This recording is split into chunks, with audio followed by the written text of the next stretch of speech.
Kowe arep ngopo kowe? Sabar Bagong iki iso dirembuk. Aja nganti dadi dretah, aja nganti gawe geger. Meneng iso ora kowe? Aku ngene iki ngewangi kowe, Pak. Aku sebagai anak kuwi bisa mikul dhuwur mendem jero karo wong tuwa. Nek bapakku diancam Semar, kowe gelem wangsulan apa ora? Ora gelem wangsulan tak ruda paripeksa. Kuwi aku minangka anak iki kudune cancut tali wanda. Mula kowe mikir aku. Ora sing meng tok peng-penge meng gareng karo Petruk. Endi dong ngewangi kowe? Domeng mendono mripate cok. Ana kanan kaya ngene kanan genteng. Kaya ngene kok meng do meneng wae. Ndekno sing tok tukoke sarung meng Petruk wae. Gareng tok tukoke pecis meng gareng wae. Aku blas ora tau tok kaya apa-apa. Ning saiki dadi bukti bahwa sing pancen sambelane karo Semar ki men Mas Bagong. Kowe meneng aku ora iso meneng. Wis ta iki ratu iki nek aku ora sing mangsuli, ora rampung-rampung, mergo kowe engko mesti blegek-gugek ngene sinuwun. Sing ana dibuang sing becik digoleki. Dudu watakku.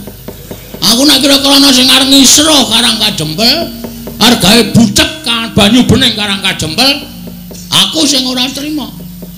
Nek dadi perang kowe wani apa piye? Lho, iki ngopo kae wong ngene iki? Lho, lah kowe, lho aku ra mung sebagai MC. Nek dadi geger kan ini, orang-orang ini. Dapurmu genti. Kok kurang ajar kowe. Ngono kuwi sing aku sok ora seneng. Meneng aku tak omong-omongan marang omong-omongan karo kowe. Iki kok karo omongan karo ratu iki raine biru iki lho. Wis. Nuwun sewu Prabu. Sinten sampean wau? Gendroso. Lho iki sapa iki matane gedene ra jamak-jamak. Matamu kowe. Lho, urung-urung wis koneke matane. Lah kok yang koneke aku matamu? Aku seneng Bagong ngono kuwi. Aku seneng tegese Bagong kuwi gatekake karo Karang Kajempel. Ngopo ki ya ngapa kowe iki? Wah, malah aku barang diseseni. Meneng ah. Ora ana sing ngodo cuma kejaba aku. Kok Prabu mriko sampun to. Kendel mawon Bagong niku nek wis ngoten kaya wong kang slupan. Kaya wis dinengke wae. Iki sapa? Anak Ragile Semar. Lho, anak Ragile Semar. Heeh. Sapa jenengmu? Bagong. Kowe tak jak sisan ning negaraku tak iasake loji. Serius. Oh, cah edan ora. Ketoke nesu kok barang diumuki omah kok serius. Aku iki ora blereng karo bondo donya, Aku arep kaya ngene iki, uripku kuwi miskin. Ngono. Ning aku kere. Dadi nek ning tak iming-imingi bondo donya iki, nggo ngopo? Wong urip ki ora kudu ngawula bondo donya.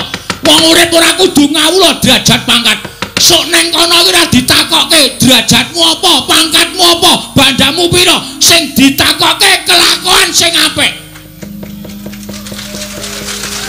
Jangan tepuk tangan.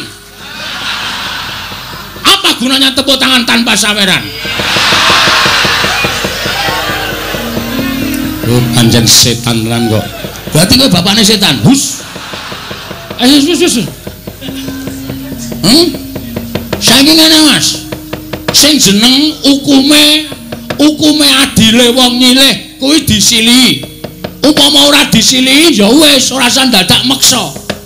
Hukume wong takon diwangsuli. Wis ngono kuwi. Urip ning alam donya ki mung rong perkara. Takon diwangsuli, nyilih disilihi, padang peteng, mlebu metu, mati urip. Ngono.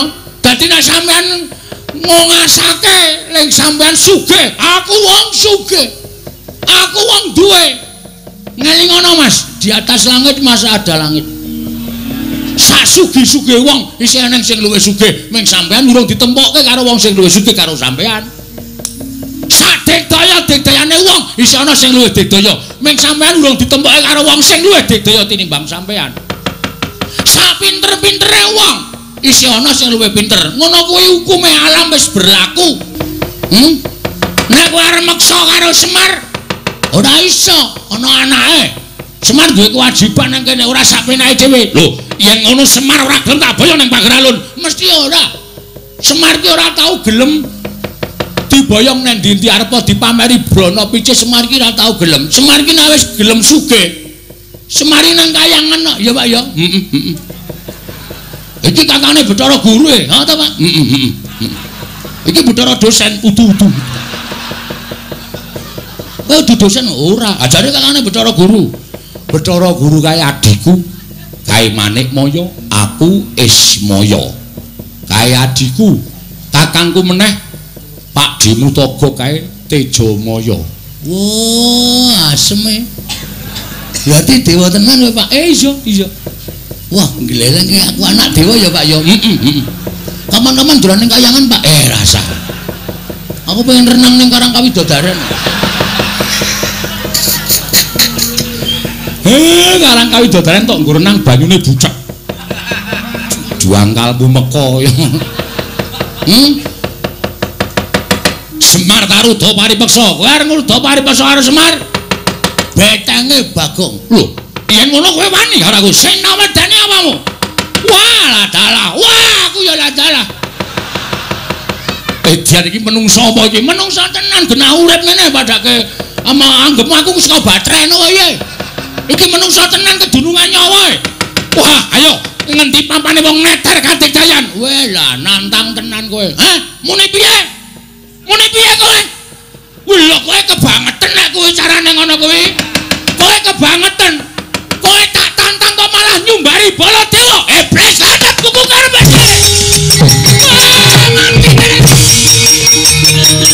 Menungsa kakara perwenca tenan nyumbari Baladewa. Ratu Makura masumbari Semarang.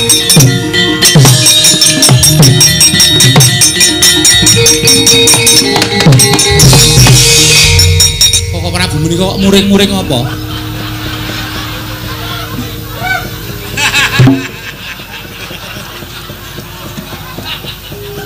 Lah iki Bagong mau muni. Bagong serobat muni. Muni piye kowe? Kowe tak tantang kok malah nyumbari Baladewa. Iblis lanat. Lagi makler aku. Krungu disumbari Baladewa ki ratu ora tau mambu penantang kok disumbari karo Ratu Iblis. Bagong, non. Wong mau muni tenan to? Mboten.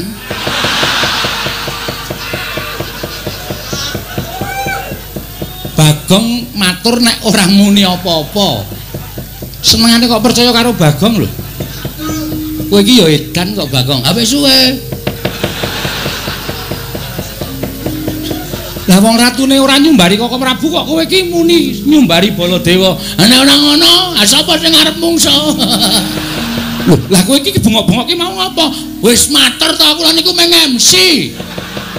Kula niku meng nantangke.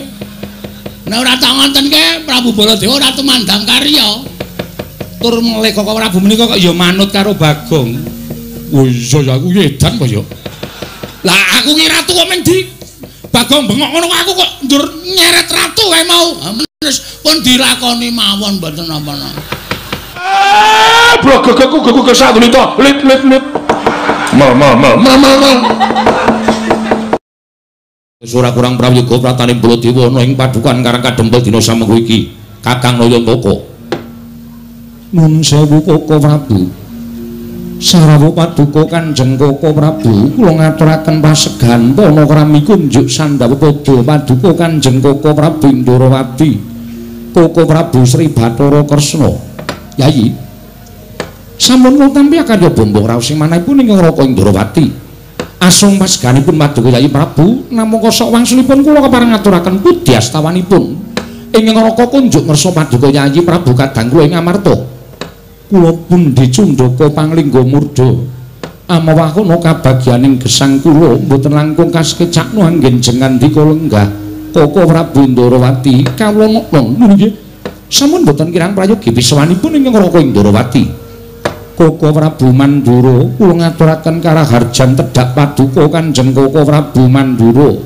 Yayi tansah pinanganing kawidadan niring sambi kula sawanipun ing Raka Mandura durga mendhak kala sirna. Namung parenga kula ngaturaken salam taklimipun ing Raka kunjuk ngersa paduka Yayi Prabu kadang kula. Yayi Prabu Darmakusuma.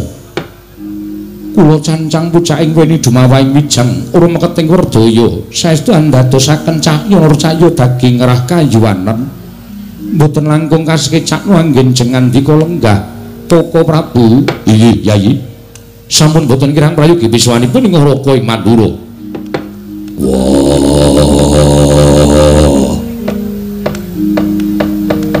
Kresna kakangku aku ngaturake sembahku katura Kresna kakangku sawetara wektu rawuh ana ing Karang Kadempel Kresna kakangku aku ngaturke sembah Werkudara iki yo Dimas aja lara pangrasaning Siadi lamun Siadi ngaturke sembah kelawan pun Kakang sing gedhe pangapuramu sembahmu ora tak tampa sembahku ora mbok tampa Dimas Werkudara iya dasarmu apa pancen Werkudara duwe keluputan apa pancen Werkudara duwe salah tumraping Ratu Ndarawati aja kaduk ati kajron penampa Yayi Siadi ora darbe luput tumrapun Kakang nanging wong sak jagat iki wis padha prisa ora ana ingkang kuwat nampa sembahing Dimas Werkudara kejaba mung Sang Ruci Bathara ya kuwi dewaning Dimas Werkudara aja ta jamak lumrahing titah swantah nadyan dewa wae ora ana ingkang wani nampa sembahing Werkudara lah kok dina iki kadingaren temen sira Yayi Werkudara ngaturake sembah kalawan pun Kakang mengko gek-gek sakwise pun Kakang nampa sembahing Werkudara ana apa-apa ingkang tumanduk kelawan pun Kakang lak malah mbilaeni mula aja nganti ana apa-apa ing tumanduk kelawan pun Kakang mula sembahing Werkudara ora tak tampa ya mung genepi marang darmaning wong tuwa kelawan bocah nom pangestuning pun Kakang tampanana Werkudara ora sudi lho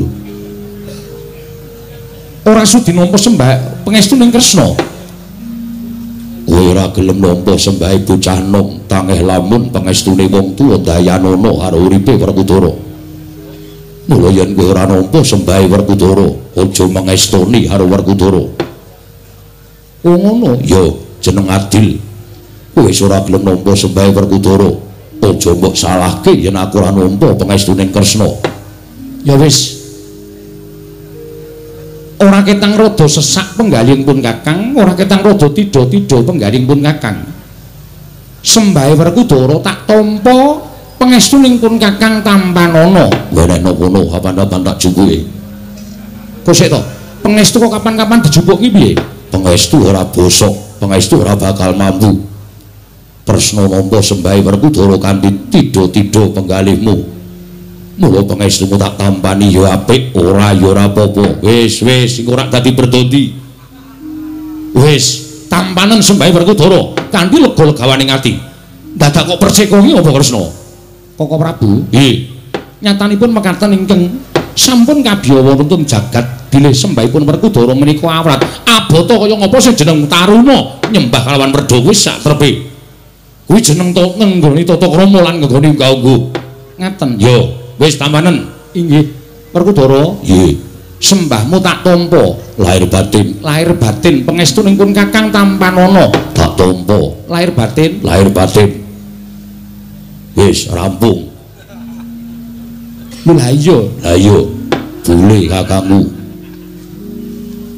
kakangku aku ngaturake sembahku katur bule kakangku aku ngaturke sembahku katur Koko Prabu nggih panjenengan menika ngemutaken ingkang rayi kok panjenengan malah sajaipun damel perkawis gawe perkara apa Werkudara ngaturaken sembah kok panjenengan mboten nampi pancen tak jarak lho dipun jarak dos pundi lho kowe ngerti dhewe to jenenge Baladewa ki pirang-pirang Baladewa Kusumawaning Pinta Wasi Jaladara Anampa Krasana kuwi jenengku kabeh moko sing jeneng bule iki sirikaning pun Kakang lah kok disebut sak nggon-nggon mbok yo ngaturke sembah Baladewa kakangku aku ngaturke sembah ngono wae apik kok bula bule monggo kene iki dipresani piye akeh do ngerti yen to ciri getheking Baladewa ki bule Werkudara nggih kowe iki pancen jarak kok jarak piye bule iki rak sirikaning Koko Prabu to mbok yo aja disebut Koko Prabu Baladewa kula ngaturaken sembah utawa Koko Prabu Kakrasana kula ngaturaken sembah kuwi rak apik lah kok bule iki sirikaning Koko Prabu aja tok sebut sak nggon-nggon yen Siadi muni bule ngono kuwi tegese si adiki mirang-mirangke Koko Prabu. Wong sing jeneng Bule kuwi sirikaning Koko Prabu Baladewa. Aja pisan-pisan kowe muni Bule, njaluk tulung balenono ping 1000 kas. Kene leren ora kono Bule. Baladewa, piye? Yen kowe ora sagu diundang Bule, aja gugat karo Werkudara, lan aja ngluputke karo aku. Ning ngluputno karo sing gawe jagat, ngluputno karo sing tumitah. Sarta sing nitahake kowe kena apa kowe digawe Bule. Ngertiya, wong urip ning alam padang kuwi bungah susah bejo cilaka, sugih miskin kudu ditampa kanthi ikhlas. Wujude apa wae kudu ngaturake syukur marang ngersaning Gusti. Merga wis diparingi urip, kowe diparingi urip wujude Bule kok kowe ora trima yen ngono kowe ora percaya karo panguwasaning Gusti. Kowe ora duweni rasa percaya karo panguwasaning Gusti ngakarya jagat. Wis malah mejang. Ya wis, tak tampa sembahmu pangestunipun Kakang Tampanono. Yo, ndak gegem dadekake jimat prayogakno nggonmu lenggah Bule kakangku. Bola baleni meneh. Ya wis ora kurang kepenak Werkudara. Koko Prabu sembah bekti kula kunjuk. Arjuna tak tampa. Koko Prabu Mandura sembah bekti kula kunjuk. Ya Janaka tak tampa. Nuwun sewu Ndara. Kaget manah kula. Para Pandhawa sampun sawetawis lenggah wonten ing Karang Kadempel. Teka Ndara sinuwun Dwarawati kaliyan sinuwun Mandura sumusul wonten ing Karang Kadempel. Menawi dipun keparengaken kawedaring kathah dumunten kababarna wigatosipun menapa? Ning menawi wadi tumraping para sentana utawi kawula Karang Kadempel monggo Den. Kula kanthi manjing saklebeting bale wisma pepanggihan catur nitra kalawan ingkang abdipun Semar. Kakang Semar. Kula wonten dawuh. Ana pitakon tumraping Nata Ndarawati ingkang sekawit panjenengan ingsun prapta ning negara Ngamarta. Nanging jebul Ngamarta tinemune suwung ingkang padha lenggah amung peranganing Punggawa lan Nayaka ing padha jejaga negara Ngamarta. Tumuli nalika semana aku antuk pelapuraning sawijining Nayaka yen to para Pandhawa mapan ana ing Karang Kadempel. Marata coba aja Kakang Semar ingkang nanjihake kelawan sowaning Nata Ndarawati nanging Nata Ndarawati ingkang nyuwun dawuh Kyai Nayantaka. Apa to sababe? Dene para Pandhawa sawetara mapan ana ing Karang Kadempel. Kakang Semar, aku nyadong dawuh timbalaning Kakang Nayantaka. Anjra ingkang Puspita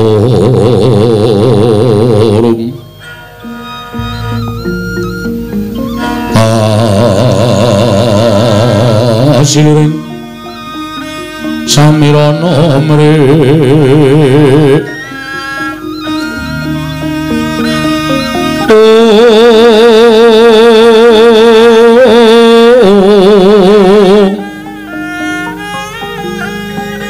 sekar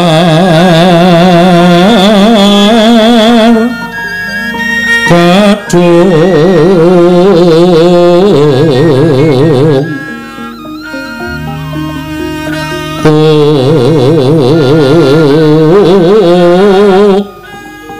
ngas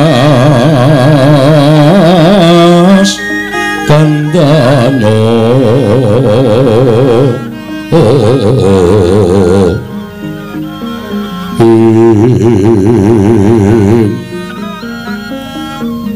maweh raras retnaning driya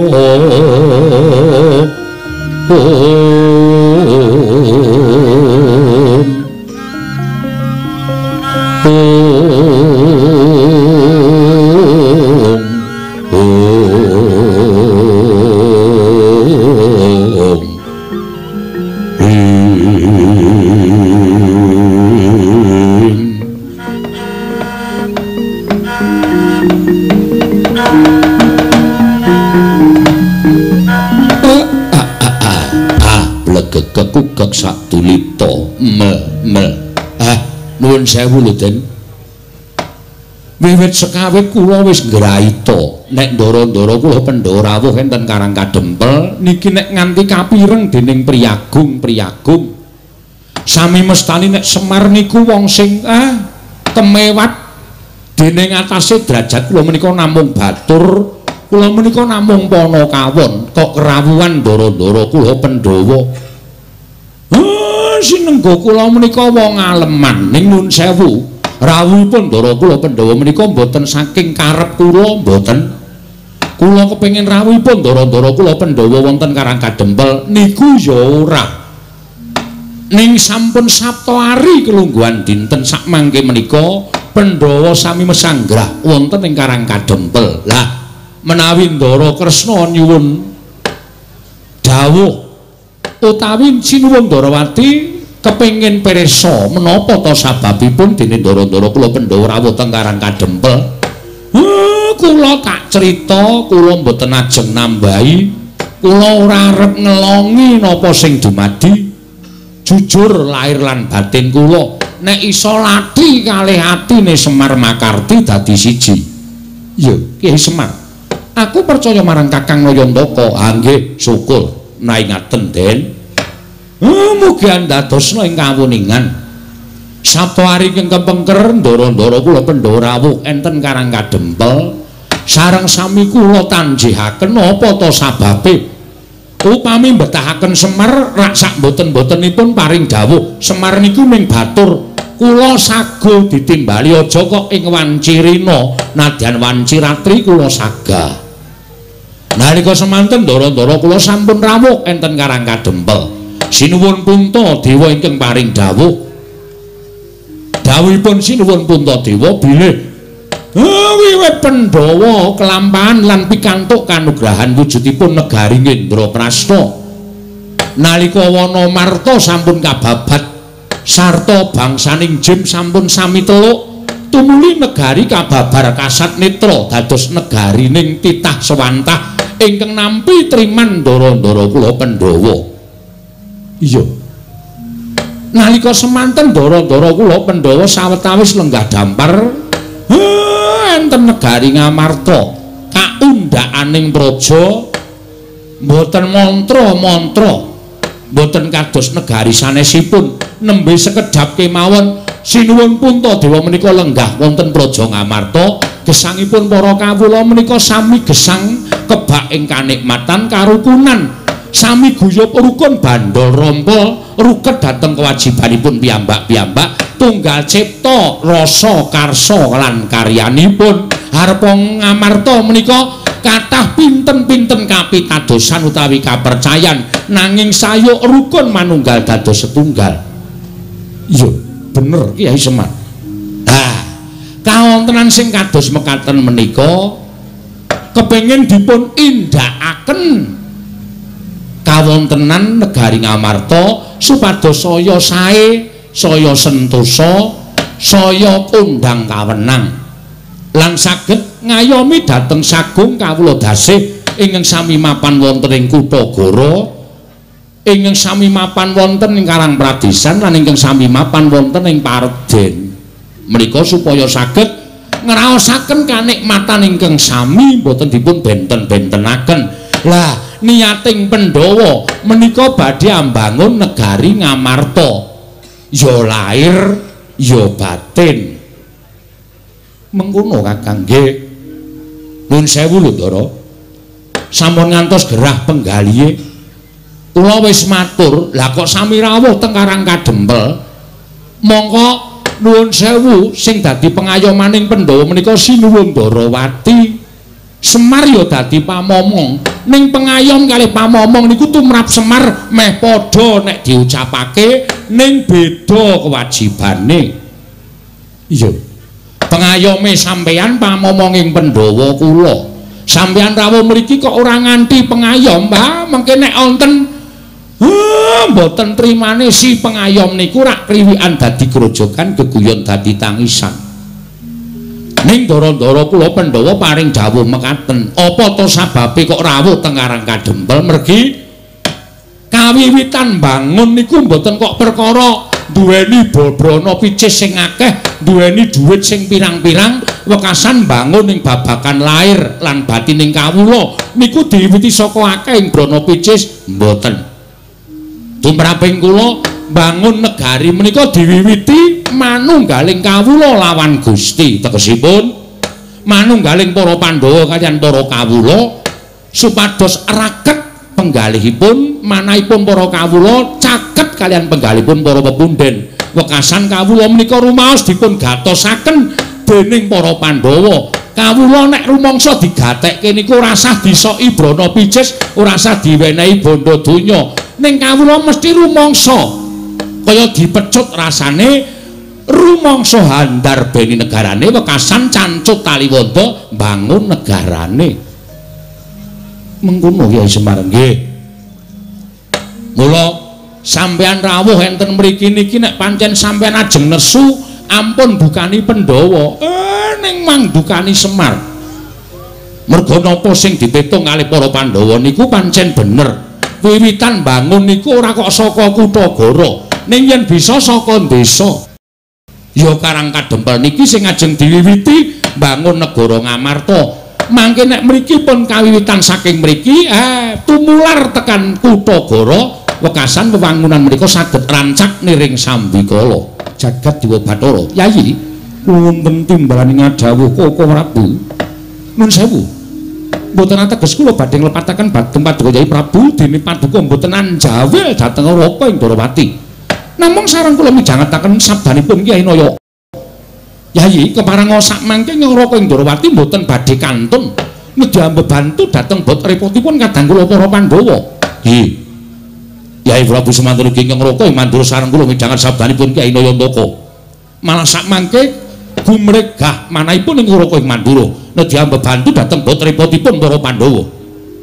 Mboten namung babakan perkara Prabeya nanging menapa kemawon iki dipun betahaken menawi ingkang Raka saged ngaturaken kula sagah minangkani. Koko Prabu ngaturaken panuwun ingkang tanpa pepindhan. Dene Paduka tansah gatosaken dhateng para Pandhawa Koko Prabu menika sampun dados kewajibanipun Raka ing Mandura. Nadyan kula menika awis-awis sowan dhateng negari Ngamarta nanging pangraos kula lan para Pandhawa menika bebasan boten saged genggang sarikma. Inggih Koko Prabu matur sembah sewu nuwun ingkang tanpa pepindhan.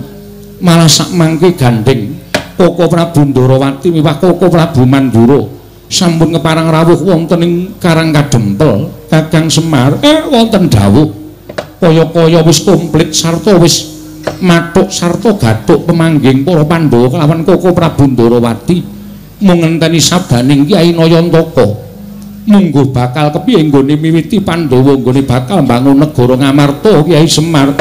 Mangke riyen Den ampun kesusu kudu dipetung nganggo nalar sing ganep digelar lan digulung aja nganti tuna ing tembe mburine. Iya Kyai Semar.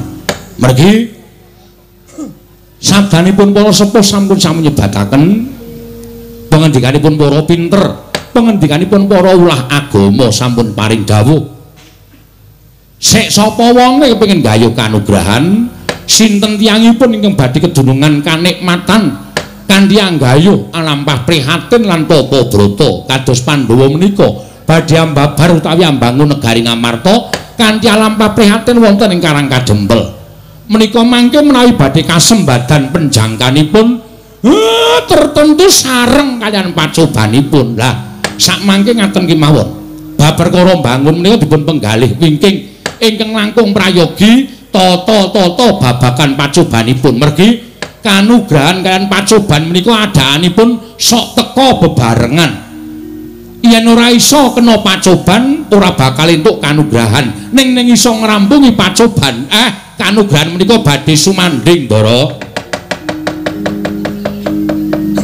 Sikra-sikra yen permana kanca sikra ngrakin nawang sesangga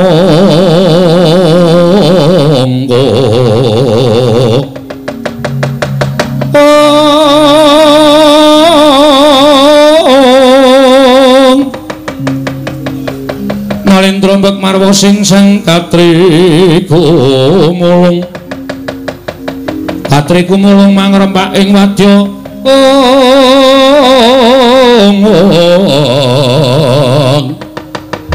Purda kurore kagiri-giri Prananggono magawya glarira wang-wang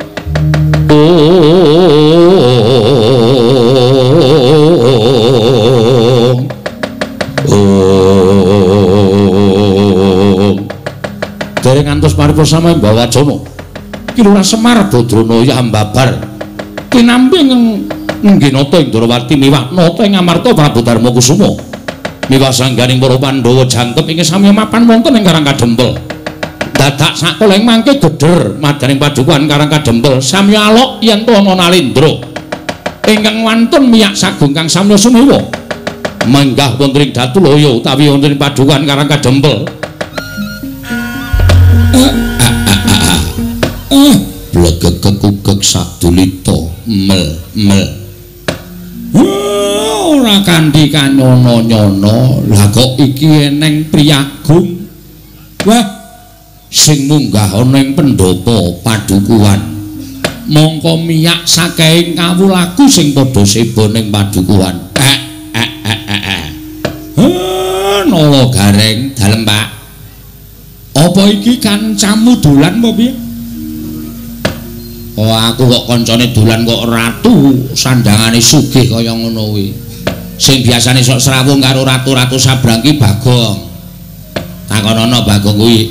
Bagong kowe iki kancamu apa dudu to Le?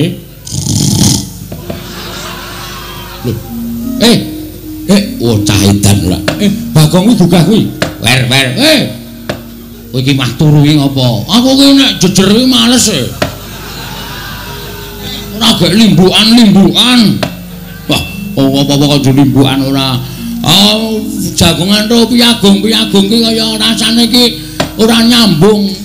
Kono ki sing diomongke negara, aku sing tak omongke mung bangsa lelakon ning desa kanggo nek nyaut malah kleru. Bagong iki kancamu du. Lho. Kok mrene kowe, Jo? Jo sapa? Oh, Udu kae rambuté abang kok kancaku kae. Ngawur ora. Iki wis ora disemir iki. Petruk iki kancamu dudu sanes. Ora tau duwe kanca kaya ngoten. Timbali mawon Pak Wigatose napa? Niki ketoke kok kaya Nalendra. Iki kayane Nalendra sabrang. Sinuwun. Sampun kinten kula tumambuh yekti saweg sepisan menika kula wanuh. Panjenengan menika sinten? Nalendra saking pundi? Sinten jejulukipun? Jagat Dewa Bathara. Ya jagat pangestu karo. Walah dalah. Aja lara atimu yen to aku ora basa karo kowe Semar. Merga derajatmu pancen bener. Jumbuh karo kondangmu yen to kowe derajating Panakawan. Nggih, pancen kula menika namung batur. Kula menika namung Panakawan. Yo. Mula aja lara atimu yen to aku ora basa karo kowe. Sabab ala tanpa rupa aku kuwi ratu. Nalendra. Yo. Saking pundi sinuwun? Saka negara ing Pageralun. Saking negara Pageralun. Yo. Jejulukipun aku Prabu Gendra Swaropati. Prabu Gendra Swaropati. Yo, pancen bener. Apa bener kowe ingkang aran Semar? Nggih ning kaya ngeten niki sing jeneng Semar. Lah pripun to? Kok sajake sampeyan tambuh kalih Semar Badranaya. Walah dalah gugu karepe dhewe. Ora jumbuh karo kondange. Persasat jagatingan kebrepeken marang umandanging Semar Badranaya. Wah, tak kira rasananing para kawula akeh kang padha ngrasani marang Semar Badranaya. Semar ki wujuding ratu, sak ora-orane nayakaning Nalendra. Lah kok jebul mung wujuding Panakawan, gedibal mung wujude kawula cilik. Pancen bener kula menika wujudipun namung kawula cilik. Yen ngono cocok karo ngumandangi. Kowe wong pinter, kowe wong wasis, kowe wong sing digdaya. Bukten akeh para Nalendra kang padha rawuh ana ing papan kene. Ketitik kowe lenggah ning pendopo sineba para Nalendra nitik kalawan agemane. Sampun ngantos ngaten menika bendara kula. Lho. Bendara-bendaramu nggih sing lenggah wonten wingking kula menika Sinuwun Puntadewa. Wah, Sinuwun Puntadewa. Nalendra ngamarta leres. Sing endi piyayine? Sinuwun Puntadewa kok mripate ambane ra jamak-jamak. Bagong kok keprok watu ndasmu kowe. Sinuwun Puntadewa kok kowe ngacung to, Gong. Ayo me ben kaya gleleng. Sinuwun Puntadewa lenggah ning kene kok kowe ngacung lek dukani. Ora apa-apa, Bagong. Kowe ngaku Puntadewa ya ora apa-apa. Kuwi ndek ada cerewet. Sing duwe jeneng kowe diakoni ra apa-apa kok. Ingkang wenggah wonten wingking mriku. Wah. Sing ning mburi kuwi. Inggih. Menika sinuwun Puntadewa Nalendra Ngamarta niku bendara kula. Lah niki Ndara Janaka. Niki nggih bendara ingkang lenggah wonten wingking sampeyan nginggil jumeneng nika Ndara Werkudara. Sing wingking sampeyan saged niku sinuwun Ndarawati, wingking sampeyan melih menika Prabu Baladewa. Wah, lah dalah ora kowe iki Semar iki madheg dukun apa piye? Kok madheg dukun pripun? Lah nyatane akeh para ratu-ratu sing padha rawuh ning Karang Kadempel. Buktine mesti padha njaluk pesugihan, njaluk warisan, njaluk kadigdayan marang kowe. Nuwun sewu. Sampeyan ampun ngawur. Ndara-ndara kula Pandhawa niku mboten kaya ratu-ratu sabrang kaya sampeyan. Nek sampeyan dadi Nalendra, wis wegah cerak karo kawula, wis wegah caket karo para kawula niku wis lumrah. Ning nek Nalendra tanah Jawi, sinuwun Puntadewa, sinuwun Kresna, sinuwun Baladewa niku arepa wis dadi ratu ning isih kelingan karo sing nyoblos biyen, ngoten. Dadi tetep tejak enten masyarakat cilik ngene iki tetep disambangi, tetep dicaketi. Ora kaya sampeyan, kula ngerti watak sampeyan niku nek wong sabrang niku le apik niku nek lagi magang. Niku janjine kaya dara kekalangan, muluk dhuwure ra jamak-jamak. Nek pun dadi ya ditagih mesti mblenjani. Niku adat sing saben kaya ngono kuwi. Wah, wah edan. Kowe batang apa sing dadi uripku ning negaraku lah kok cocok. Lah, rak tenan ta. Wis ketok kok sampeyan niku. Ratu sing bentuke kaya ngoten niku lho wis apal. Mesti watake angkara budine Candala nuwun sewu lho. Ora tau ngerti karo sing bibit kawit. Lah niku eleke enten mriku niku. Pun saniki sampeyan ajeng napa? Rawuh teng Karang Kadempel. Wigatosipun ajeng pripun kula tak nyuwun priksa. Nek kepareng kula badhe midhangetaken sabdanipun Sinuwun Prabu Gendra Surawati. Ha, iki ngene Semar. Malah kepasang Yogya katujuh ngene praptaku ning Karang Kadempel iso ketemu kalawan Semar Badranaya. Ngerti yo? Yen to negaraku iki ketaman pegebluk. Negara Pageralun iki ketaman pegebluk. Akeh kang padha tekaning pati, esuk lara sore mati, sore lara esuk ketiwasan. Mongko wis ora kurang-kurang nggonku ngrawake para Brahmana winasih Siwa Sugata miyang para nimpuna supaya nambak rengkaning praja parandene ing tak tindakake gagar wigar tenantuk karya. Mangsa kala ingkang prayoga aku nglakoni sarenaritis sesemek ron Rajamala abebantal bata sarimbak. Nalika semana aku entuk sasmitaning dewa, negaraku iso waluya nirmala temajati jati temah mulya yen to kerawuhan Semar Badranaya. Wah, lehku goleki papan dunungmu nganti kekalangan malaya jagat iki persasat wis kemput tak ubengi. Tinemune wujude amung padukuhan Karang Kadempel. Ah, mula kang saka kuwi Semar. Praptaku ana ing Karang Kadempel iki, aku njaluk lilaning atimu, ayo tak boyong marang negaraku Pageralun. Ora ketamung telung kedheping teta, kowe lenggao sawetara ana ing Pageralun supaya dadi sarana waluyaning negaraku saka nggone padha nandhang pagebluk mau Semar. Kula, yo. Meng kaya ngene kok. Dadi jamu iso marai ilang pagebluk. Wis ora usah dadak kowe kuwatir. Yen kowe gelem tak boyong, kowe njaluk apa? Tekan negara Pageralun omahmu ora kaya ngene iki. Yen perlu tak riasake omah loji. Yen butuh titian kowe ngaranono titian kereta kencana tinarik kuda 8 bakal tak jawisake. Kowe ngerti ora? Prabu Gendra Surawati kuwi wong sugih mblegedhu ratu ingkang bandaku seprapat jagat dhewe. Mula yen to nuruti marang apa sing dadi penjalukmu, ora bakal entek bandaku kowe kondo. Omahmu iki dibroke, kowe pindah ning negaraku tak wenehi omah sing luwih apik. Pendopo jaluk pira gedene? Sakane jaluk pirang inci mesti bakal tak turuti. Yen perlu kowe duwe kulawarga gawanen mrono kabeh. Sak anak-anakmu gawanen tak yasake omah kabeh. Lembak. Iki ngapa Gong ora? Wah ya iki anu apa jenenge iki harapan yang betul-betul cemerlang iki. Harapan gelem bangane nang kene. Omahmu isih apik, omahe Petro isih apik, omahku wis dose. Kula bali digrobyok Satpol PP. Kon pindah rono. Saking dene ora tok upakara omahe sing lengenahi bapak kok. Awitene nek kebutuhan go sekolah anake adol.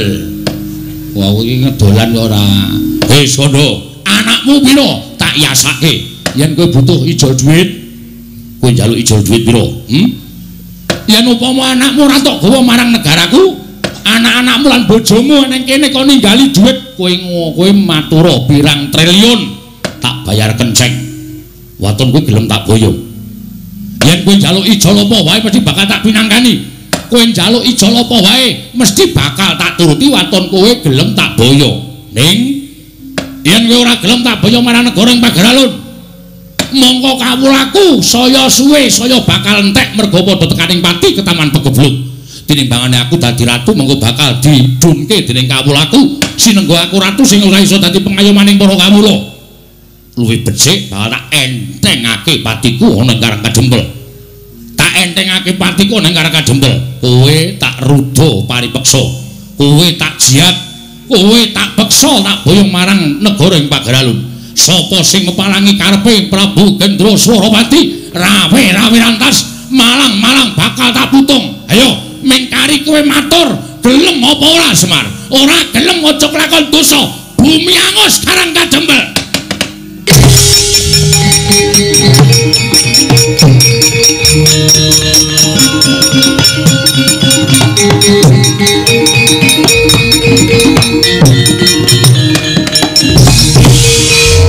Kowe arep ngopo?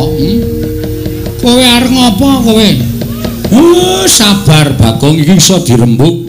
Aja nganti dadi dretah, aja nganti gawe gegel. Meneng iso ora kowe? Aku ngene iki ngewangi kowe, Pak. Aku sebagai anak kuwi bisa mikul dhuwur mendem jero karo wong tuwa. Nek bapakku diancam Semar, kowe gelem wangsulan apa ora? Ora gelem wangsulan tak ruda paripeksa. Kuwi aku minangka anak iki kudune cancut tali wanda. Mula kowe mikir aku. Ora sing meng tok peng-penge meng gareng karo Petro. Endi dong ngewangi kowe? Demeng mendono mripate cok. Ana kanane kanan genteng. Kaya ngene kok meng do meneng wae. Ndekno sing tok tukoke sarung meng Petro wae. Gareng tok tukoke pecis meng gareng wae. Aku bias ora tau tok kaya apa-apa. Ning saiki dadi bukti bahwa sing pancen sambelane karo Semar ki men Mas Bagong. Kowe menengo, aku ora iso meneng. Wis to iki ratu iki nek aku ora sing mangsuli, ora rampung-rampung, mergo kowe engko mesti blegek-gugek ngene sinuwun.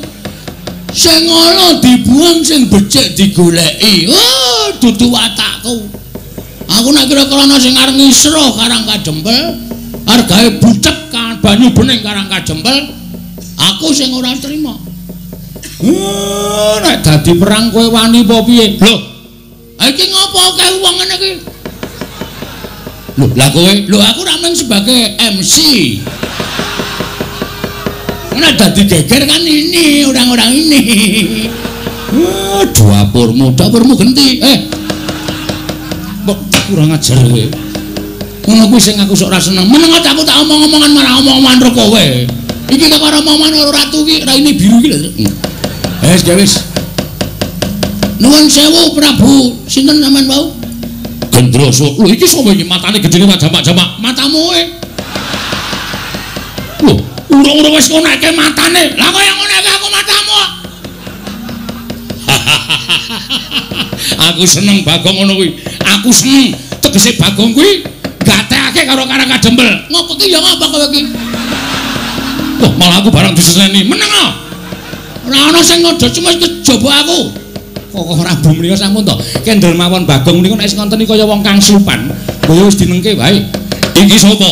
Anak Ragile Semar. Lho, anak Ragile Semar. Heeh. Sapa jenengmu? Bagong. Kowe tak jak sisan ning negaraku tak iyasake loji. Serius. Oh, cah edan ora. Ketoke nesu kok barang diumuki omah kok serius. Aku ki ora blereng karo bondo donya, Aku arep kaya ngene iki, uripku kuwi miskin. Ngono. Ning aku kere. Dadi nek ning tak iming-imingi bondo donya iki, nggo ngopo? Wong urip ki ora kudu ngawula bondo donya. Wong urip ora kudu ngawula derajat pangkat. Sok neng kono iki ora ditakokke derajatmu apa, pangkatmu apa, bandamu pira, sing ditakokke kelakuan sing apik. Jangan tepuk tangan. Apa gunanya tepuk tangan tanpa saweran? Oh, anjen setan tenan kok. Berarti kowe bapakne setan. Hus. Ayo sus. Saiki ngene Mas. Sing jeneng ukume adile wong nyilih kuwi disilihi. Upama ora disilihi ya wis ora usah dadak meksa. Ukume wong takon diwangsuli, wis ngono kuwi. Urip ning alam donya ki mung rong perkara, takon diwangsuli, nyilih disilihi, padang peteng mlebu metu mati urip. Ngono? Dadi nek sampean ngongasake ning sampean sugih, aku wong sugih. Aku wong duwe. Ngelingono Mas, di atas langit masa ada langit.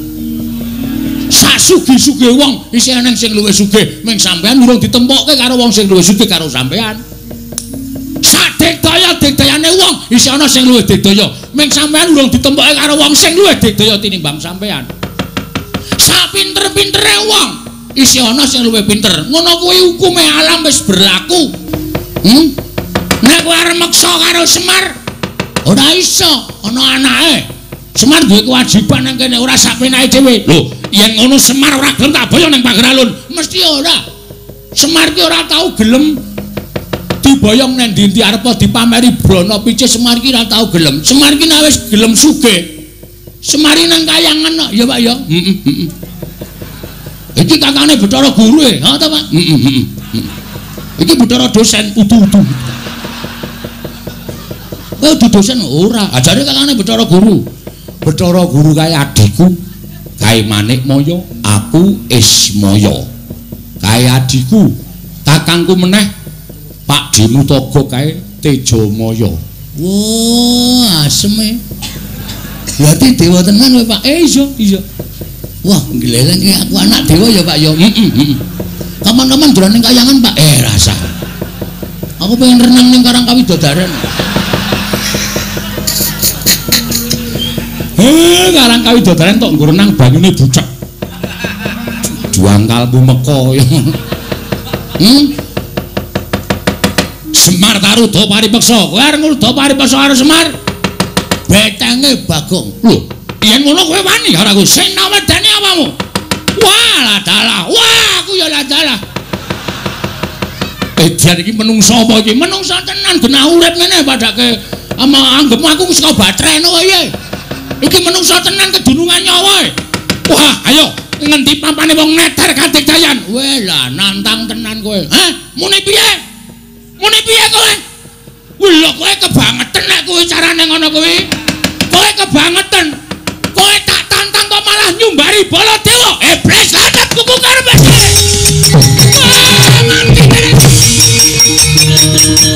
Suara kakara karo cacaran nyumbari Baladewa. Ratu Martula Basumbari Jepara.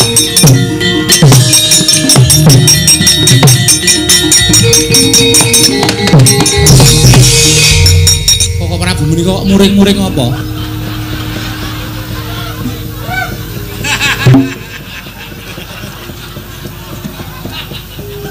Lah iki Bagong mau muni. Bagong seru banget muni. Muni piye kowe? Kowe tak tantang kok malah nyumbari Baladewa. Iblis lanat lagi makler aku. Krungu mau disumbari. Baladewa ki ratu ora tau mambu penantang kok disumbari karo ratu iblis. Bagong, Non. wong mau muni tenan to? Mboten.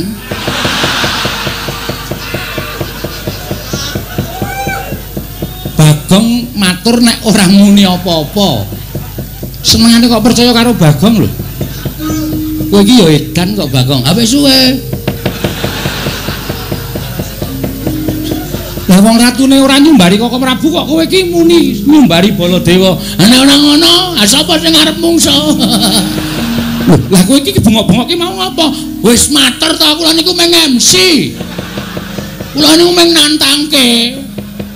Nek ora tak ngontenke Prabu Baladewa ora tumandang karya. Tur mulai Koko Prabu menika kok ya manut karo Bagong. Wis ya aku edan kok ya. Lah aku ki ratu kok meng di Bagong bengok ngono kok aku kok njur nyeret ratu wae mau. Wis pun dilakoni mawon mboten napa-napa. Dirampungke sisan. Ratune metu sampean sing nyeret berarti dendame karo sampean. Wah, setan ya. Lah aku dadi digoleke mungsuh karo Bagong. Ha iya. Lah ngapa nang kene tengok-tengok? Kandhane do nyambut gawe kok meng tengok-tengok. Wong edan tenan kok kowe iki senengane. Ora pisan ora pindho lho. Karaku ya ngono to kowe ya to. Kelingan ora? Ora wis suwe. Merasa deling-eling. Lho wis tau diapusi Bagong. Nate lho edan tenan kok Bagong iki. Lho perkara kula menika nembe wonten Ngamarta. Lah kok Bagong iki mlayu-mlayu. Matur kalian kula. Nuwun sewu sinuwun. Ingkang garwa Plak Kapidara mboten ling Purwadasa. Kula wangsul bojo kula telu niku waras kabeh.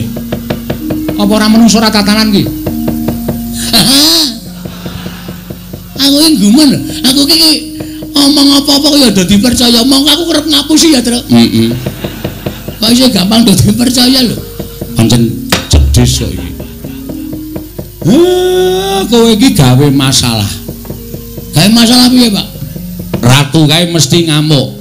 Tantrimane ratu kae sapa sing arep nandangi? Lho, Sapa aku ora ngapa-ngapa? Ah sing nyaret sapa? lah rak tenan to malah ketiban awu anget aku. Alah ora masalah. Wong biasane ya nesu-nesu ya. Ndara Werkudara? Apa? Sampeyan lilo nek Semar diboyong teng pagar alun. Ora. Nek ora lilo ratu mau kudu mundur. Yo, aja kuwatir. Ah, krungu ora kowe? Ah, iki wae mengono wae do dipercaya Ndara Janaka. Apa Bagong? Sampeyan ikhlas kelangan Semar. Ngendi mati aku ora bakal iso kelangan Kakang Semar. Nah, nek ana Semar diboyong wong, Aku ora trimo. nek ora trimo sampeyan kudu iso ngundurke ratu. Tak ajari mengko aja kuwatir. Nah.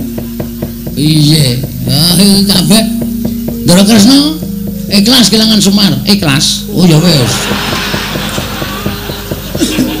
Aku arep tok apusi ya ta. Cah pinter ya. Hus. Karo ratu kok cah pinter. Lah, napa? Kula wis matur to. Kanugrahan iku nek cepak cobane ya bakal ndang teko. Lah, Ndara Dasih ucape Semar. Mula wektu dina iki nek pancen sami mboten ikhlas Semar diboyong teng pagar alun kula njaluk Karang Kadempel kudu padhang. Kudu padhang nek mboten padhang nggih sampun. Wewangunan lahir batin sing ajeng dibangun teng negara Ngamarta niki mengke bakal ngrimpet nyandung merga ana menungsa sing jeneng Gendra Swaropati. Kok Prabu Mandura? Nggih. Kedah tanggel jawab yo, tak tanggungi aja kuwatir. Yen mungsuh ratu kaya ngono kae mbok rangkep limo ora bakal tak pinggal loncat. Yen ngono gandeng aku wis dipasrahi Kresna. Mengko mundhak kesuwen ratu kae tak tututane Koko Prabu ing ngatos-atos yo Werkudara. Nggih. Melu aku yo ayo tak derekke bareng kakangku njaluk pamit kok Werkudara sing ati-ati aja kaya bocah cilik.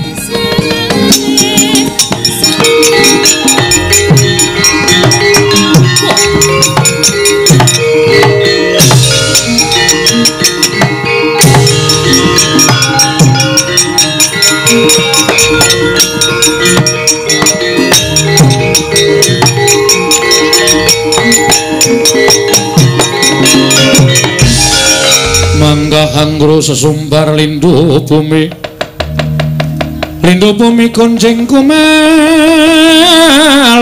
dukuntur ketup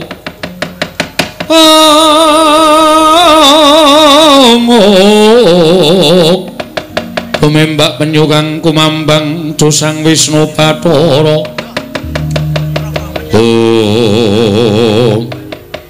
Yun pamunten Bapak Peneban kula mboten saged mboyong dhateng Semar Badranaya gandheng blagudung suwaru gembel semorante hawala Gendra Swaropati mboten dawuh aja mung tekan semene nggih aja mung tekan semene lho apa to sababe dene kowe matur karo Bapak gurumu Begawan Durna kok kowe ora kelakon mboyong lan Semar Badranaya nyatanipun nembe kemawon kula matur sanipun Semar badhe kula boyong api-api negari kula Ketaman Pegebluk nanging jebul pinanggipun wonten negari utawi wonten ing Karang Kadempel kathah para priyagung ing sami jajar lenggah ngadhem kersanipun Kyai Nayantaka lho yen ngono Pandhawa mapan ing Karang Kadempel kasinggihan mekaten yen ngono pasang Yogya kados ngene yen perlu ora ming Semar Badrana sing bakal mbok boyong mbok aturake marang aku lan bakal tak aturake marang Pandya Betari Durga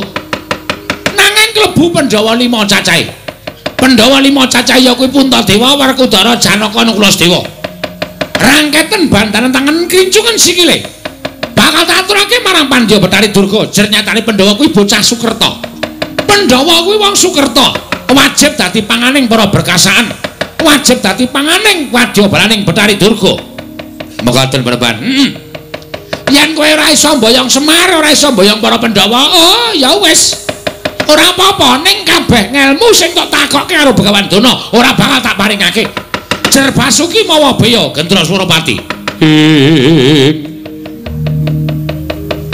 kagiat risang kapirang urinangkul kinembit-kembit dosang reknaning bawana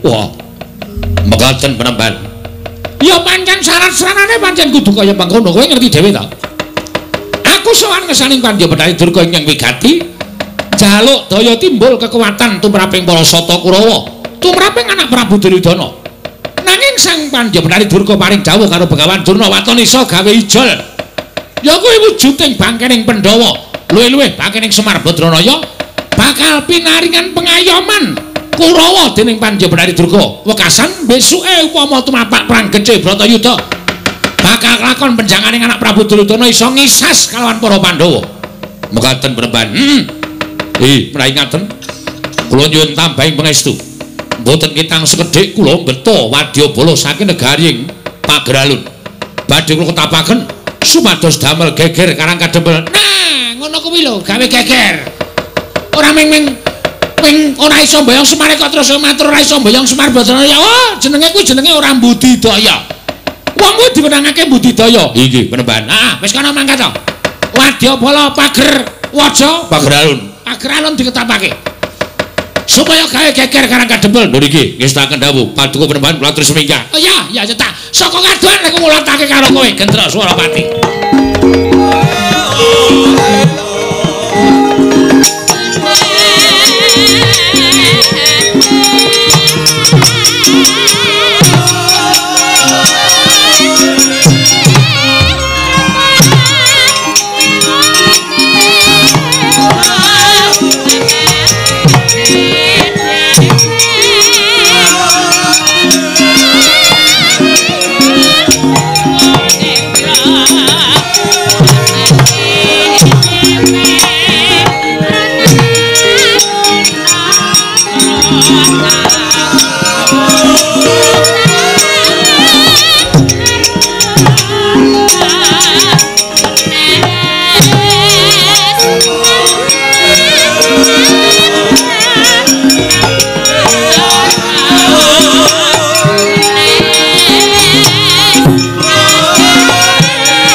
kumurus sangyaning prawadyabala Mandekata lawan bindi posor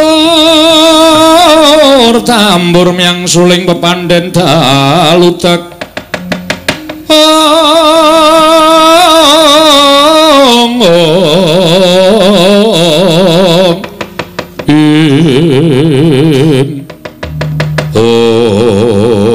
nuwun sewu sinuwun abdi pun Kunjara Yaksa Cemadong dawuh ih Gusti nadyan ingkang dipun tumenggungan kula Cemadong dawuh ih sinuwun kula Cemadong dawuh wadya bala pagralun ih wonten timbalan dina samengko mituruti jaluke bapa guruku ya bapa Begawan Durna ingkang banget ndak pundi-pundi sarta ndak aosi nalika semana aku sowan ning pertapan Sukalima entuk dawuh pangandikaning Begawan Durna yen to aku kudu bisa ngaturake reruba pepanggil kinarya ijol nggonku bakal entuk ngelmu kawruh saka Begawan Durna mongko ijole ora entheng kudu nggawa bandaning Semar yen perlu Pandhawa 5 cacahe kudu tak aturake marang Begawan Durna yen to kasembatan aku mbondo Semar sarta mbondo para Pandhawa bakal wuwuh ngelmu jaya kasantikan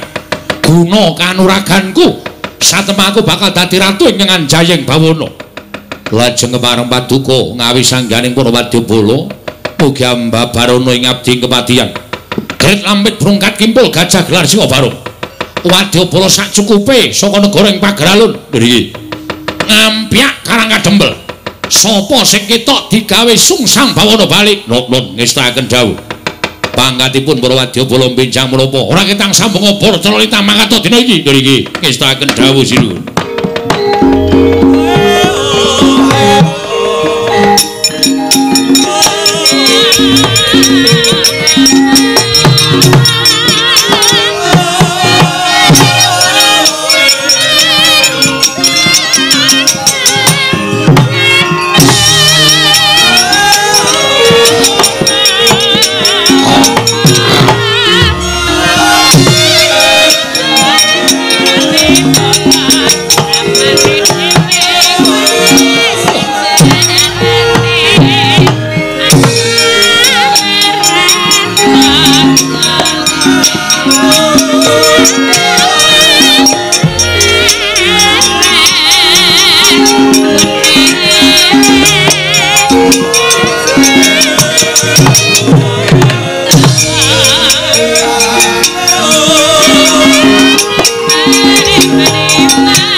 Tuti lamun katututan lamun mangsa prawira diktaya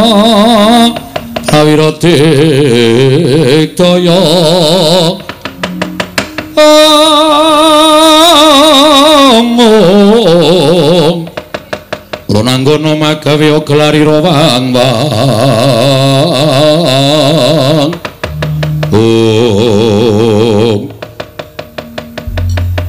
mlebu lalatan Karang Kadempel ana satriya kanthet ngeyayat bringosing uler geni tumpangke kuping kiwa tengen mandeng karo aku tanpa dep sapa kowe takon karo aku Senopati Dwarawati Raden Setyaki dasar para nyata balik kowe sapa kekeseting Sang Prabu Gendra Suropati aku tumenggung Sumbang Suradikja ya sing buri sapa takon karo aku panengahing Pandhawa Raden Arjuna Kakang Mas Janaka wonten mriki iya Setyaki Wis penake aku tak ngasu. Ae wedi nek konangan. Mboten niku wau Bagong. Jaidan lho. Aku Bagong, ngapa? Ayo. Takon ngapa kowe? Oh, Bagong. Heeh, dasar para nyata. Pangkatmu apa? Lho, RT. Omong RT kok gleleng ora. Weh, gawe KTP ora ana tanda tangane RT apa dadi? Aja sok nyepelekke terus. Sapa kowe? Sumbang Surajigja. Sumbang Surajigja, ora nyumbang ora apa-apa. Sing mburi dhewe sapa? Petruk, kakangne Bagong. Anake Semar nomor 2. Wo lah keterangane pancen Prabu Gendra Suropati nggawa perjurit akeh, Gong. Oh, ora usah wedi lho, toto. Ndara Sencake dibantu. Ora sambok bantu aku ijen ngrampungi Wadyabala. Saka pagralun kelakon ora sandadak mbok bantu. Weh, ya saora-orane kula niku jejer putra bumi Karang Kadempel. Kula dilairake enten bumi Karang Kadempel. Nek nganti bumi wutagete kula dienggo jak-jakan menungsa kaya ngene nek kula ora tampil irang bebarang ya, Tru. Ya saora-orane mateni prajurit sing elek-elek. Aja sing ngene-ngene iki ketok iki kokoh bako iki sedaya iki, Tru. Aduh golek sing elek-elekan wae. Oh, sing elek-elekan sing kira-kira ringkih gecek ndase. Ha iya. Pokoke ning melu perang sing penting ra ketok ngono to. Heeh. Wis kono do lunga wae aja dugem remeng. Menungso iki tak sampurnake Bagong. Sampur. Napa niku Bathara kono? Ora. Kok sampurna? Sampurnake terus tak patenane. Lah, ngono. Lho. Kowe ngrasani arep nyirnake karo aku. Ora sagokan gunung tanpa guna. Kowe tekan kene dikongkon Ratu Gusti Mukinen gawe geger Karang Kadempel. Ora nekuk penjalin golek dalan nyangkal putung bali ning negaramu aja takon terus tak babadi gamanmu tak gulungi genderamu. Wah. Babu. Wani harau sing tawedene apamu. Ora minggas karo tebak dana mungkin marganing patimu. Maju janggah pengen tinjung akhirat nyawamu Barat.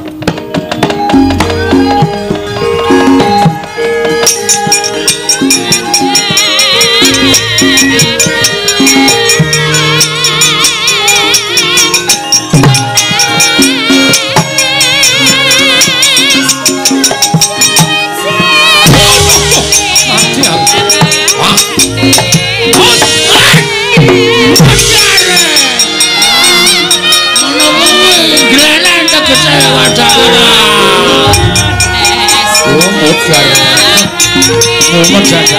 Ayo.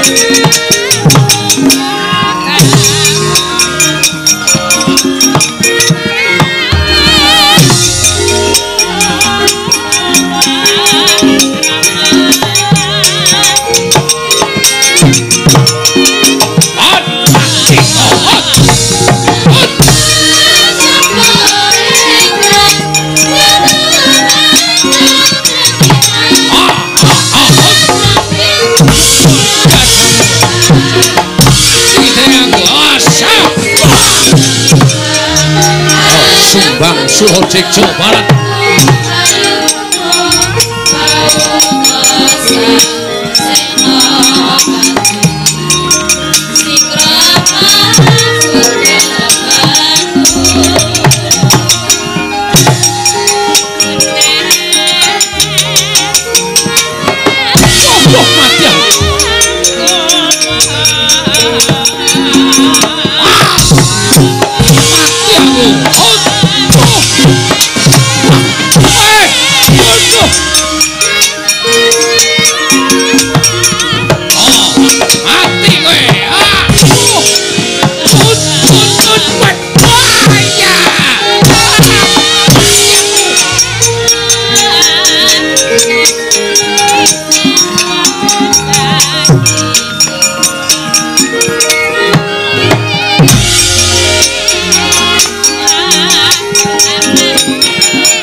Sapa Borobudur kowe sapa Kunjara Yaksa Patih Pagralun ayo ndi Semar Badranaya Boyomen Sirnakna Werkudara wah jebol jajaman mati kowe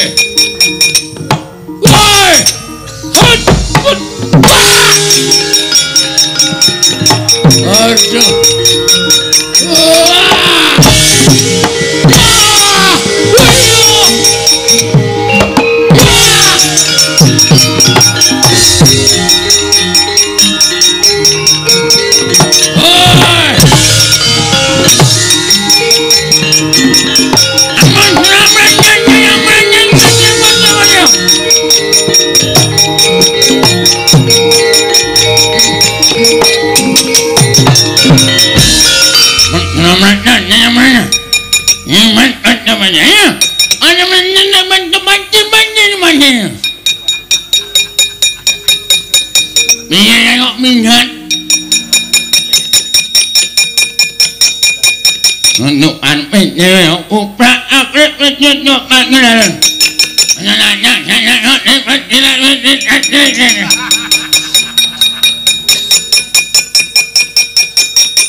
Gong, Rene otak nih dolanan. Apa tak terus Rene yo?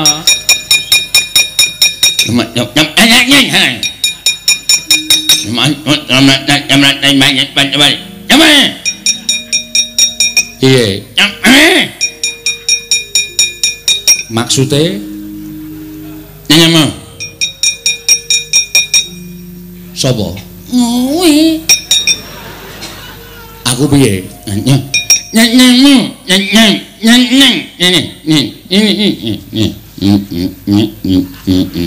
Kowe ditulis neng lemah. Jenengmu, oh jeneng. Mau jeneng. Petro. Petro. Petro. Nyanyi.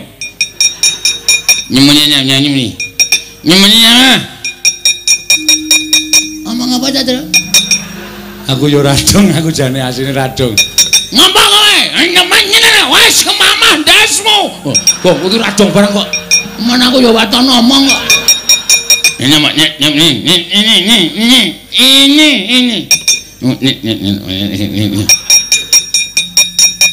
Apa ya wacane terus? Aku yo ora iso maca. Jenengmu sop sing mburi jenenge sapa? Sing mburi. Aku Bagong. Anake nyemani. Hah? Anake nyemani. Kemari piye? Anake nyemani. Anake Semare. Nyemar. Nah, rasa dinai Semar. Heeh, anake Semar. Nomor 2. Nyomet nyonya. Ini nomor piro? Nomor 4. Telu. Nomor 3. Arep apa kowe? Kowe ngomong ora cethong apa e? Wo, bolongane irung keciliken, Tru. Kowe sapa? Anakku. Numengung. Anik mah. Hah? Numengung anik mah. Sapa itu? Tulis. Nyempatnya.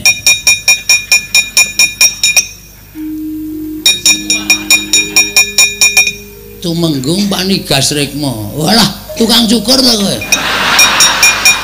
Nganyun ndak matos. Tukang ndak matos. Numengung tukang cukur ndak matos. Iki miso-miso to Pak Dera dong. Dadi adera loro ati. Ha iya. Kowe mau ngerti ora duneke piye? Tukang cukur ndas matos ngono iki. Heeh. Wah, setane. Oh, le nesu keri kowe ora. Amat banyak ya. Ojo wadur ini mana nampak apa ya? Tulis oke banget. Ngomong oke banget tulis oke banget ngendake lemah. Aku radong Nyemar. Heeh, Semar piye? Mohon nanya. Incung ini. Lek lincung. Nek lincung panganan. Aku dong nek iki dong aku. Lek lincung panganan ngono to. Ngene paham.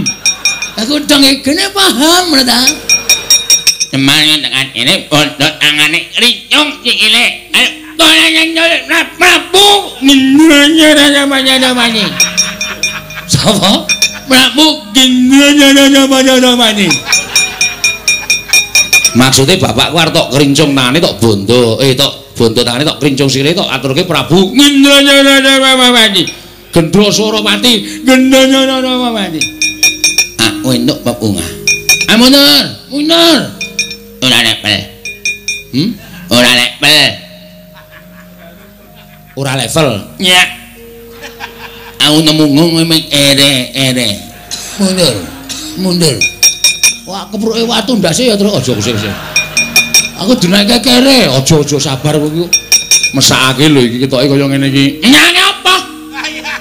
Aku aja dimecake. Iki kulino blut, kulino penang, kulino maju ning paparanan. Ha? Ani ora manyem ayo. Nyanyi ora gelem mundur. Ora ngerti yo ngakhirat nyawamu dina iki. Nanya nganggo gamelan. Kejum. Aku ki selak mumet e. Mumet ngopo? Mumet krungokke suarane iki. Mumet. Buan modar mbok man. Heeh. Jarike apik itu. Ajuke ya. Aja ngene wong mati iki medeni. Ora wedi ro demit. Oh ya wis. Lurek. Prodo Mas Tumenggung e. Ha iya. Copote wis. Lumayan iki. Ya, iki dosa lho kok ngono kuwi njupuki sandangane wong sing mati. Ah, ora urusan. Mungso. Ya wis.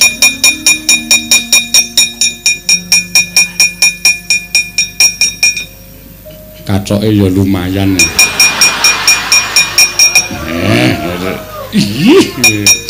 Waduh, gede banget. Disekeng. Ben cara kuno disekeng.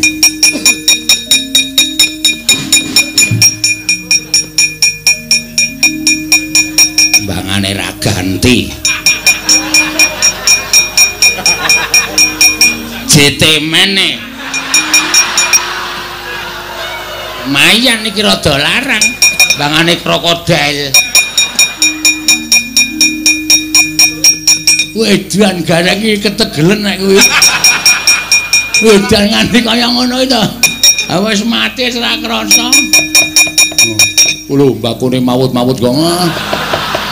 Aku kok kowe lintingen moh. Wah, kon linting aku ora. Kuwi cepet banget lho tenan disumet.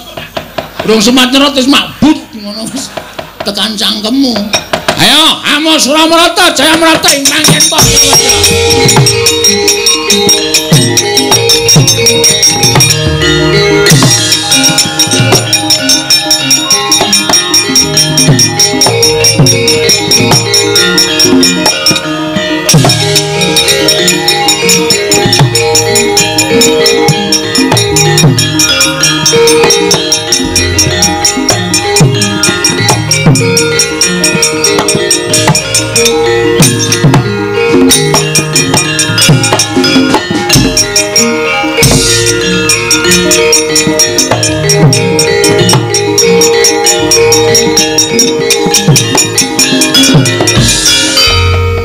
Mati kula Mbah.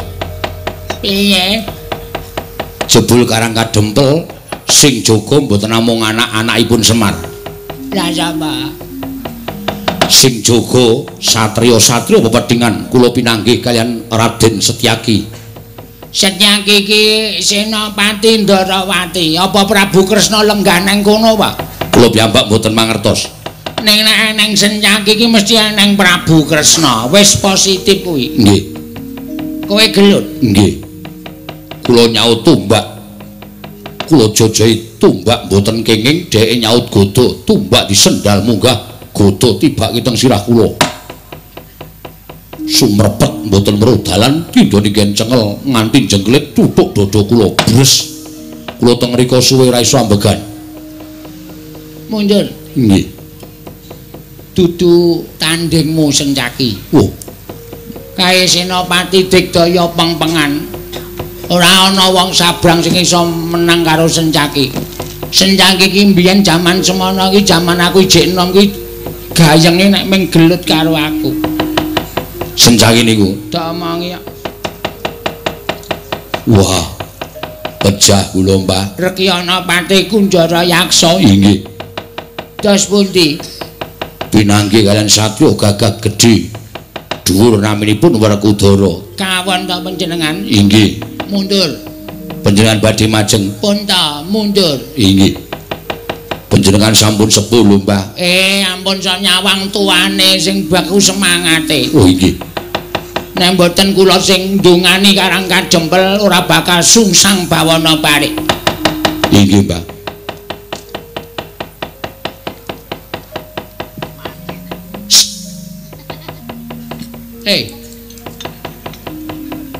Arep maju ora kowe? Arep maju ora?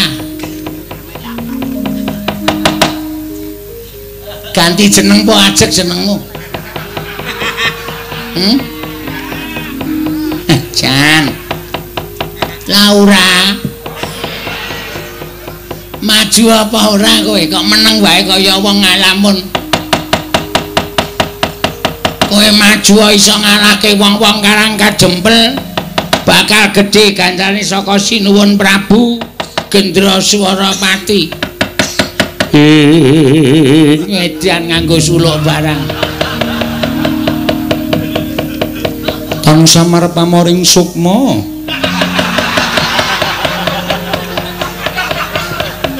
Sinukmaya winah iya ing sepi.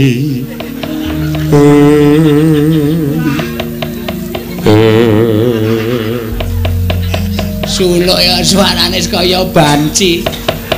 Mbah. Mbah, nisih, Mbah. Semingkir, Mbah, aku jelan ndelok rupamu, Mbah, semingkir.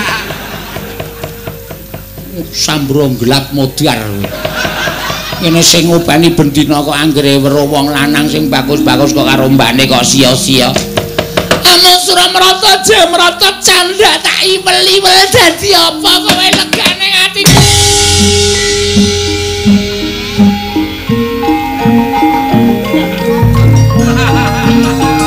Korek.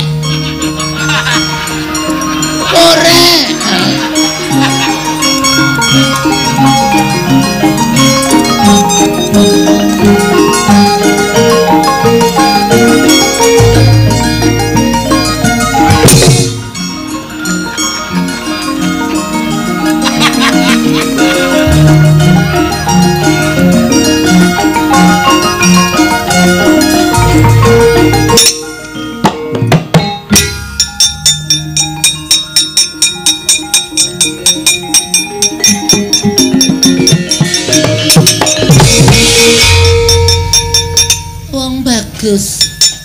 Najan dedeg piadeg ora sepiro wae sapa ngaku wae. Iki apa iki? Uang ya, masak keong. Uang. Uang? Brengosen kok bengesan. Aku kan cowok feminim. Cowok feminim iki piye?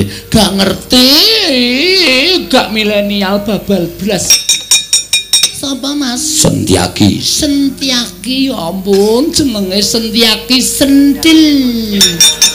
Sedikit menjadi kowe iki ngopo? Gemes karo sampean, gemes ya ampun tak jiwit lho. Kowe iki rene arep perang apa arep ngopo? Perang no. Ayo mungsuh aku. Mati dene aku Bangga tak ayoni. Mas nggawa mantel. Lho. Ku ngopo? Ya ampun, perang karo aku kan kudu nganggo lemek. Nek ora kan ya ora gayeng to, Mas. Ya Mas ya. Ayo to. Iki wis jam 1 tak korting 15.000 wis ya. Gila nih. Ya ampun, Mas aja mlayu to, Mas, boyo aku dilegani. Yo mlakune wis ki lho, Mas.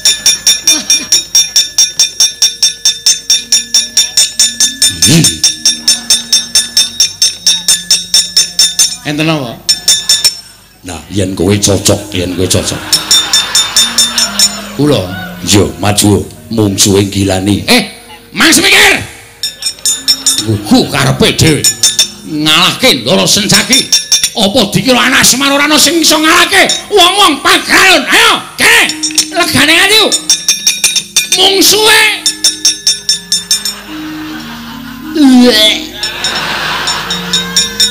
Cici. Mual wetengku. Ya ampun ana wong kok rupane kaya ngono. Ya ampun kok ya urip. Sasaranku kan om. Iki kok Mbah Kakung kaya ngene ya ampun ya wis kaya urip. Sapa kowe? Sapa kowe? Kowe sapa? Petro. Jeneng kok Cakro. Cakro ngebleki jasmu iki piye? Ora kasar-kasar to Mas, nek ngendikane ora kasar-kasar ya ampun menjenani wong tuwa ya dicokot benggolo, harus sing enom-enom. Nek ngendika jajak kasar, ndak ditiru bocah cilik. Sing aduh, tak kira apa ya ampun, udele bodong. Asik lho iki nggo dolanan. Bodong aku saiki. Iki sesuk diboncengke Bagong ngalor ngidul kae. Gong, Rene tak kandhani le. Ngapa Sip iki. Migat kowe. Piye? Ya ampun sapa meneh iki? Lho, lengganan kok lali. Iki aku mung kari ngesak molas piye jalan ora? Ora sudi nggo apa mbabrak apa? Kowe sing ngapusi aku kowe ya, ta? Kowe sing ngapusi aku bayar nganggo dit palsu. Aku ya wedok palsu kok. Ya ampun kurang ajar. Bayar nganggo dit monolopi.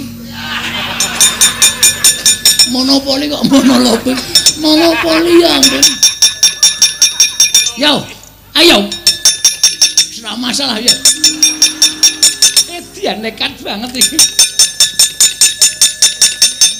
Wah, kono padange ya kono. Cah edian ta. Oh, deret-deret kaya ngono kae. Wah, kowe iki nganggo wit to. Tiwas tak jambak rambute arep tak beleh kok copot. Gundul. Heeh. Rasido. Ilang kemauanku. Kok iso?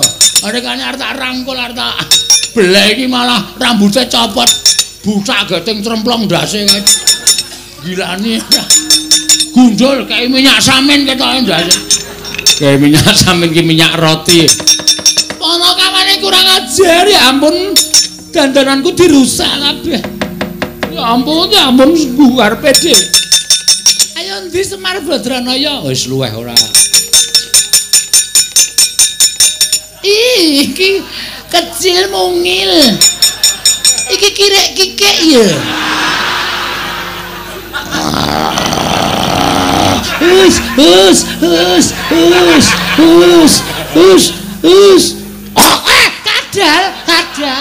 Kadal ya ampun, latahku metu ya ampun kadal. Ya ampun kireke apik banget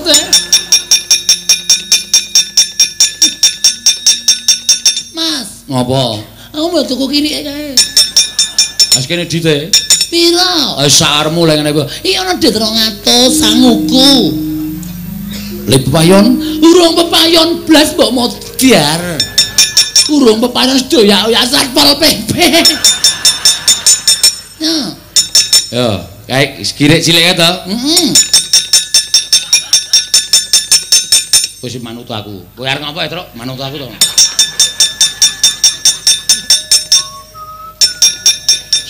Iki galak lho iki. Nek nganti kowe ora iso ling ngopeni galak tenan iki. Ngandel ora. Iki gereng iki. Tur iki iso kaya menungso. Masa? Kowe dituku ana 200 gelem ra? Nek gelem jegok pisan, nek ora gelem jegok pindho.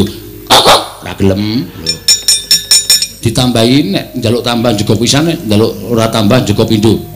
Njaluk tambah. Ya ampun, ya ampun.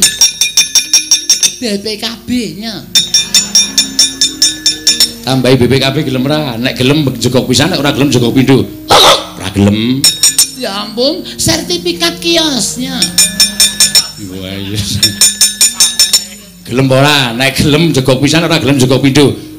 Ora gelem. Ya ampun, wis ra ndek apa-apa. Ali-ali. Ya ampun iki penganggonku lho. Payu larang lho kowe. Aduh Metro, aku mati aku. Wah, piye Metro kanane aku tadi kaya ngene. Aku malah diwirang-wirangke pon. Nggo kula jareke matur bapak mawon. Matur karo bapak pripun kanane kaya ngene. Semar aku tulung ana Semar ati aku. Maro.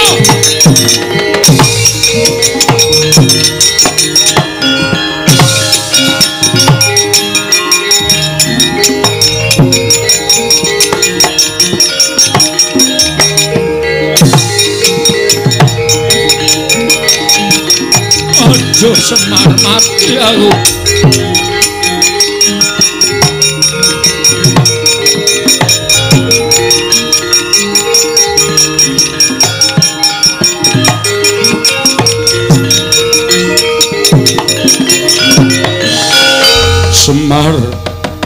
Semar aku mati aku. Kowe ora ngerti karo aku Semar. Empun ngerti. Mboten sah dikandhani kula wis weruh kahanane. Aku wujud macan Semar nggih, kula pun ngerti niku merga daya kekuatane pusakane Gendra Swaropati. Pancen darbe niat mboten ajeng gawe patine sampeyan sedane Ndara Baladewa ning niate pancen mengajeng mirang-mirangke sampeyan. Lho lha kok dadi aku kena panah. Mongko aku ora krasa kena panah kok. Petruk sing ngandani aku dadi macan. Pancen kudu ngoten. Lah aku kudu piye Semar? Supaya iso pulih kaya wingi ngene. Pandhawa kepikut kali Gendra Swaropati. Yo. Nek sampean kepengin dadi Baladewa melih utuh kaya wingi uni manggoleki Gendra Swaropati nika ling ngunjara Pandhawa teng pundi? Nek iso sampean ngluwari Pandhawa, sampean bakal bali kaya wujud wingi uni. Ning nek ra iso, nggih pun selaminipun kaya ngeten niku. Wah, dalah, mati aku. Wis ra apa-apa didol wae. Kowe ora kena kok kowe piye? Nelisip kok le nendang. Aku senengane ora mesake lho kok iki Ndara Baladewa lho. Sampeyan mang budidaya. Nek sampeyan gelem budidaya mestine bakal ketemu. Terus anane mang goleki. Nek aku mlebu nang Karang Pradisan mesti aku dicekel karo wong Karang Pradisan. Yen aku mlebu ngalas Mengko mesti aku digawe lara karo buron wana utawa satu kewan alas galak. Men ditutke wana kawan. Wah. Ya ora ngono kuwi, Mar. Aku biasane ngetutke satriya, iki meng ngetutke biawak kaya ngene. Macan kok biawak, macan. Bagong gelem ora ngetutke aku. Ora gelem ngetut aku, kletak ndasmu pecah kowe. Oh, nggih. Waduh galak banget iki, Tru. Nek ora ditutke iso nglecak tenan iki. Ning ora anu lho, ora leman lho. Ya ora. Mangke nek teng wana nek ketemu macan wedok ora diledhe, Gus. Aku anggap ke macan apa?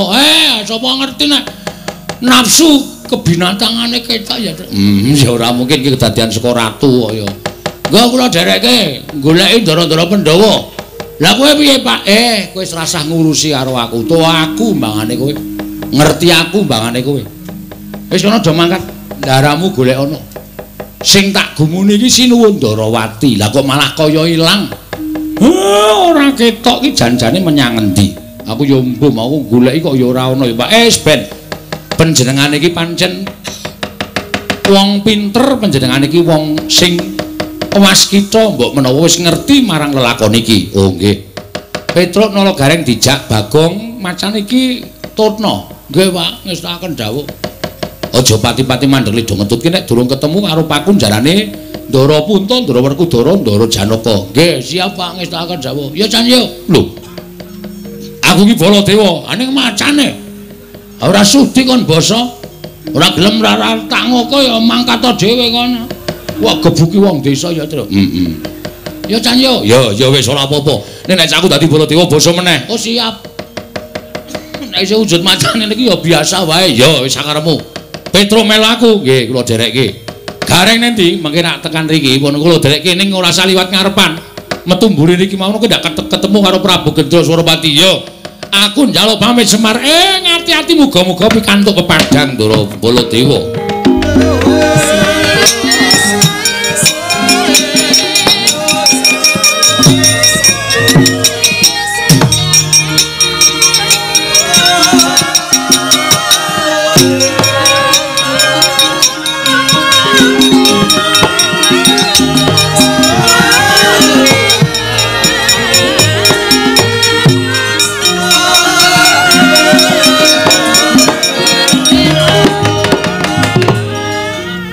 Lurah Semar nalika semanten meger-meger datan mubah datan musik ing cipta nenutuh parang panguwasaning dewa dene mekaten pacoban ingkang kinampi dening Sangya para Pandhawa sigra angelala sumpingipun ingkang setunggal wujud lombok abang den banteng wonten ing Bantala sinartan rapal mantram sakti ical wujuding lombok abang ana wujuding Semar Badraraya tan genggang saringpa kelawan Semar ingkang sejati.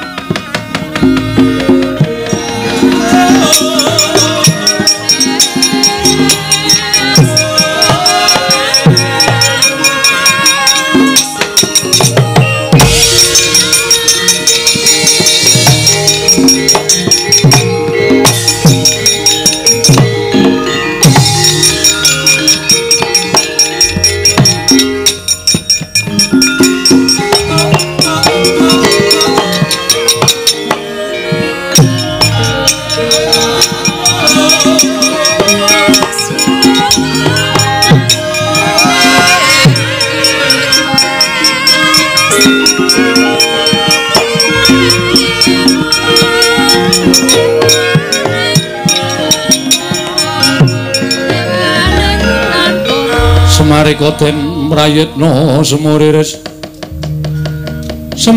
eka balik titiyane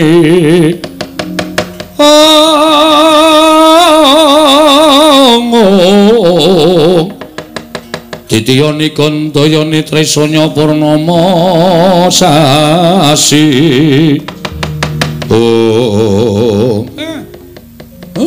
kowe kedadian saka lombok abang Semar sing tak puja kowe aja kuwatir lan sasah wedi kowe nengo kene wae engko nek ana Nalendra sing tekan kene apa sing didhawuhke kowe manut kowe sendika ya.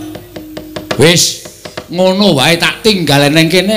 Aku tak sowan Sangasih Prana. Lah kok dadi kahanane kaya mengkene geger ora karu-karuan. Kersane kepiye aku tak nyadong timbalane Sangasih Prana. Wis ngono wae welingku, aja ganti gawe gelane. Gendra Swaramati Ratu Sabrang sing arep tekan kene Semar.